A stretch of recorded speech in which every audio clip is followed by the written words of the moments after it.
हामी पो मितमित भयौँ अलिअलि थाकथुक पर्नु भनेको सामान्य कुरा लिनु पर्यो त्यसरी अब मितिनीज्यूलाई बिचमा ल्याउने कुरा त भएन नि मितज्यू त अति नै भयो नि होइन र यो त ठ्याक्कै नेताहरूको जस्तो दुई जुब्रो कुरो पो आयो नि तपाईँहरूले आफूले राख्नु भएको छ भाले प्राथमिकता दिनुहुन्छ पोथीलाई छ्यात्तेरी मितिनीज्यूले भने चाहिँ एउटा पोथी चाहिँ ल्याउनु पर्ने थियो कि हामीले तपाईँहरूको जुन मितेरी सानो छ नि त्यसलाई त्यति हल्का रूपले चाहिँ नलिनु भन्छ है म के टेन्सन लिएर तपाईँहरू जान हिँडेको के रहेछ भाग लिएको मिजुकनीको चुरी फेरि पठाएको छ यिनीहरूलाई कसरी फुटाउने के बोले भाइ के बोले के जथाभावी बोले म चोर हो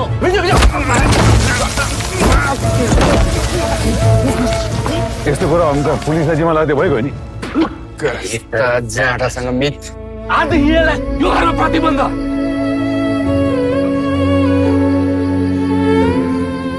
मलाई त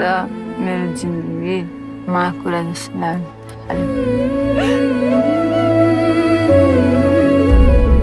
मैले के गर्ने नगर्ने म आफै निर्णय गर्न सक्छु तपाईँहरूले दुःख गर्नु पर्दैन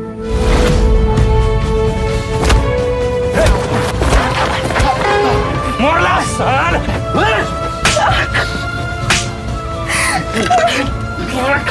तिमीले मेरो जिन्दगी बर्बाद बनायो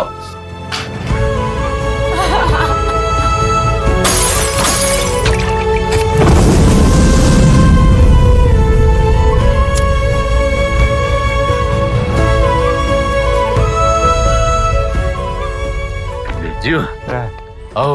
यो रुटमा हाम्रो वर्चस्व 50 वर्षसम्म रहनेछ